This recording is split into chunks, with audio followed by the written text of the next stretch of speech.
Chapter 21. Days after the Vietnam Cộng hòa regime ended in 1975, adjusting to a new normal. The days after the fall of Saigon carry with them a heaviness no words could describe. Streets were still crowded, yet quieter in a strange way. Like a hush after a storm, when trees stand broken but still upright, and people walk quickly past the debris, pretending not to see. The Republic of Vietnam had ended. Our yellow flag no longer flew, and yet life demanded that we keep moving, for survival was the only choice left. For me, the path forward was to complete my education. I was still young enough to be in high school, and in September of that year, I found myself enrolled at Nguyễn Thượng Hiền, a school not far from ngã tư Bảy Hiền, unlike Bùi Thị Xuân in Đà Lạt, which was only for girls. Nguyễn Thượng Hiền brought boys and girls together in the same classrooms. That change itself seemed like a reflection of a larger upheaval, the mixing of worlds, the blurring of familiar boundaries, the sudden need to adapt. On my first day back to school, I wore the áo dài trắng as I had always done. The white silk flowed softly around me, its purity almost ironic against the backdrop of things that have grown in just months before. The áo dài was a symbol of community, of girlhood, and of traditions that even politics could not erase. Yet, as I stepped through the school gates, I felt how different the world had become. The teachers now began class with new slogans, new lessons written on the chalkboard. Old history books were quietly taken away.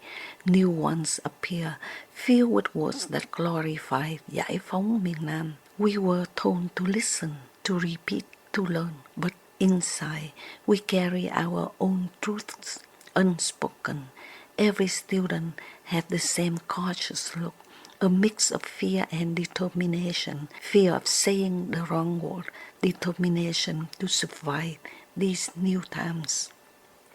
My siblings' new roles. At home, the changes were even more evident. Those of us who were still school-aged had the privilege of education, but for older siblings, life demanded something different. Anyone without a job would be in danger of being sent away to the threat kinh tế mới, new economic zones. Remote rural areas where the government exiled urban families under the pretext of building socialism. Everyone in Saigon whispered about them: white jungles, malaria, forced labor, hunger, despair. To avoid such a fate, each of my brothers and sisters had to make themselves appear productive in the eyes of a new rulers. Anh Hưng, always quick with his hands, set up a small bicycle fixing corner along Nam Kỳ Khởi Nghĩa Street, which has been renamed by the new regime. His days were spent bent over wheels, patching flat tires, tightening screws, and oiling rusty chains. Sometimes customers came with broken down bicycles, and sometimes they came with only a tube that needed patching. It wasn't much money, but it gave him a purpose, and more importantly, a shield. To the authorities, he was no idle man. He was working citizen contributing to the society. Chị Thanh Hoa and chị Thanh Vân created a cosmetic counter at Thương Xã Tắc, the grand old department store that still drew shoppers despite the scarcity. Their stone display lipstick, powders and creams, small luxuries. In an age where everything else seemed stripped away, women still came eager to hold on to some beauty, some sense of self behind their counter. My sisters smiled and made sales, but underneath their smiles leave the same fear we all carry? Will tomorrow still be the same? Will someone accuse us, take this away? Each of us adapted outwardly, but deep inside we carry another life, a secret one. We thought of the past we had lost, the fathers and brothers spared of or imprisoned, the freedoms that vanished overnight. No one spoke of it aloud. In those days, silence became its own language. Living with two faces. What struck me most during those months was how everyone seemed to live with two faces. There was the face we show in public, compliant, cautious, careful, and then there was a private face, hidden at home, carrying truths we could not say out loud. At school, I repeated lessons about liberation. At home, I reread old notebooks where the words of the Republic were still scribbled. My sisters sewn cosmetics with cheerful smiles, then at night whispered their doubts. My brother fixed bicycles under approving eye of passerby, then came home and sat quietly, eyes distant, lost in thoughts he never shared.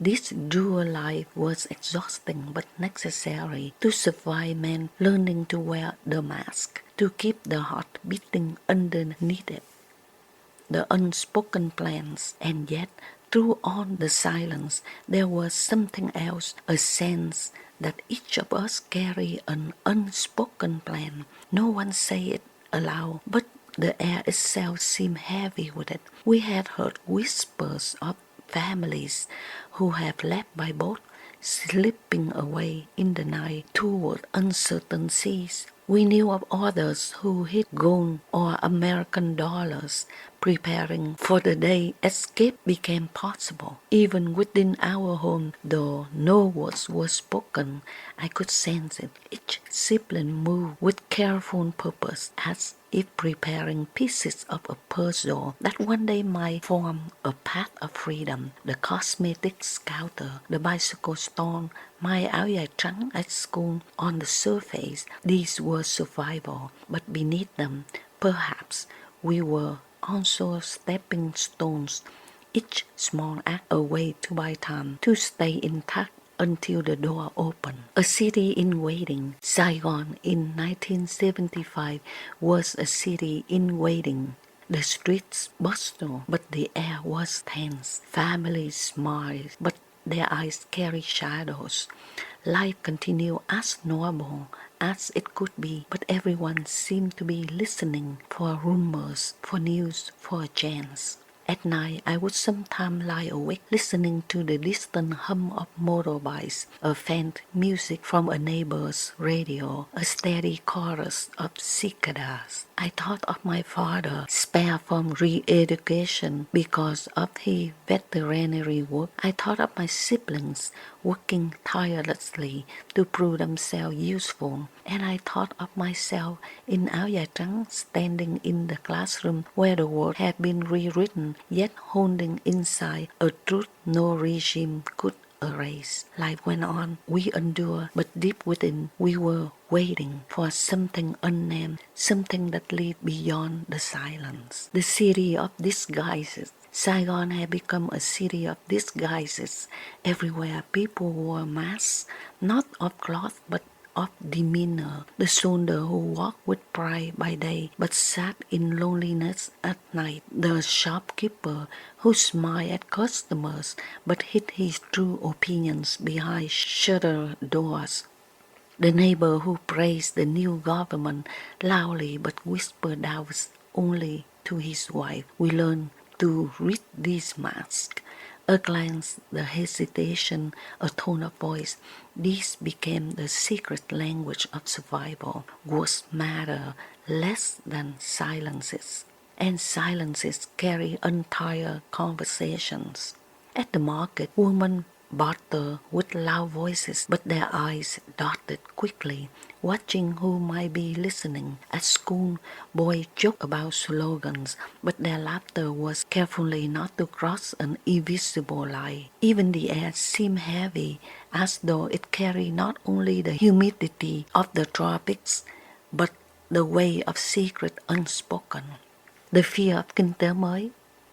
Along all of the unspoken fears, the most haunting was that kinh tế mới, a very words chilled us. They meant exile, jungle, sickness, and hunger. Families uprooted from their homes, forced to clear land into remote provinces, living in the huts of bamboo and palm leaves far from the city where they once called home. In our household, the fear was sharpest for older siblings. Without proof of work, they could be summoned, their names written down by ward officials, their futures dictated by an order none could refuse. That was why each small job mattered so much. Anh Hưng bicycle corner was not just about coins, it was a shield.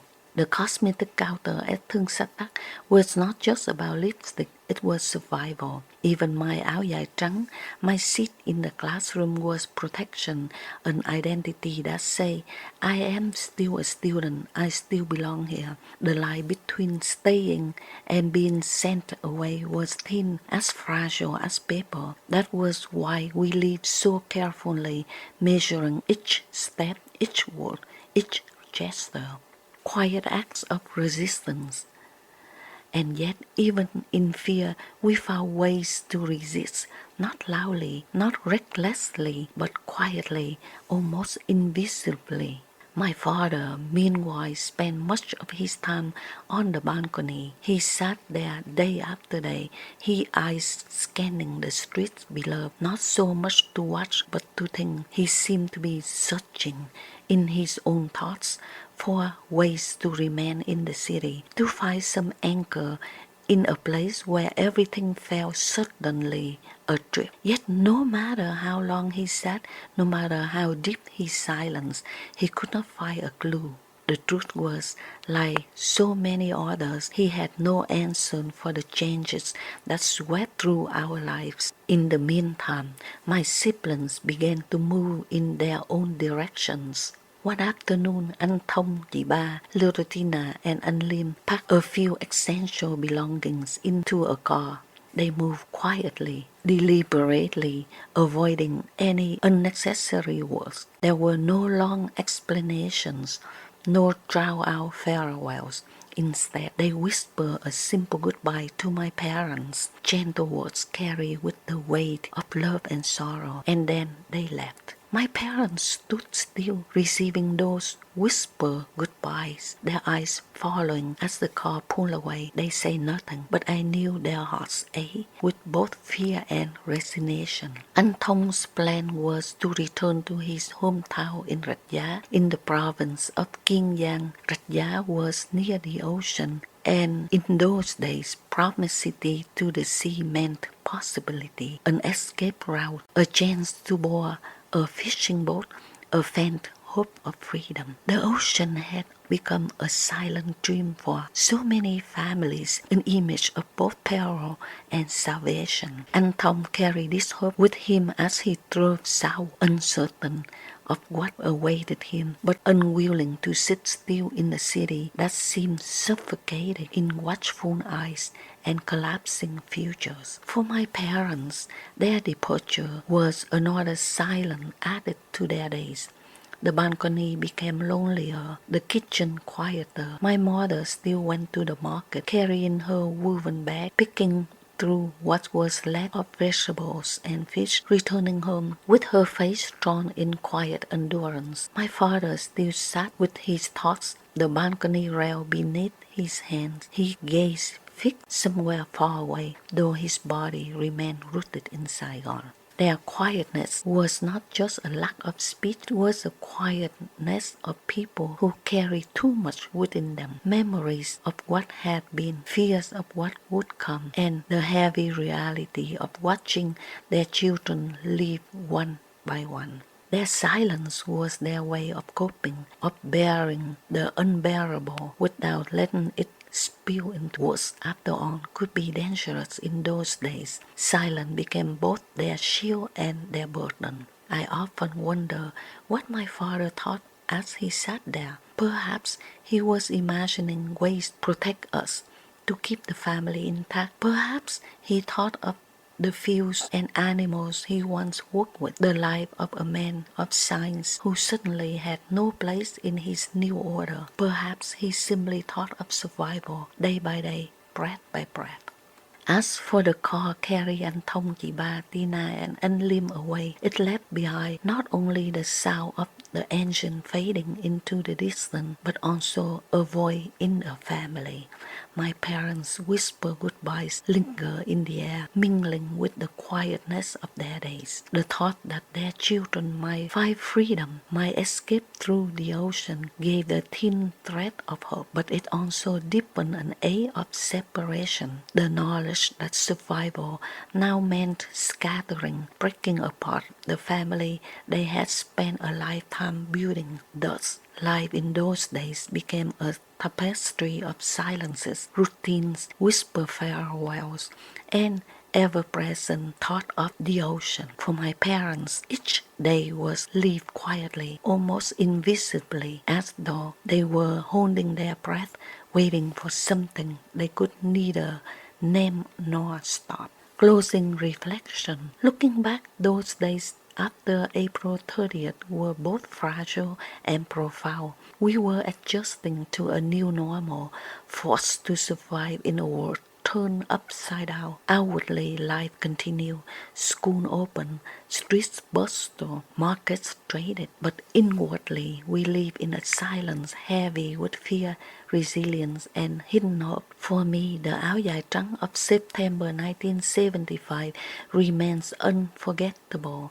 It was not only fabric on my shoulders. It was my silent shield, my connection to the past that could not be erased, and the promise to myself that I would endure. My siblings, each in their own way, lived the same promise through bicycles, cosmetics, a quiet smile.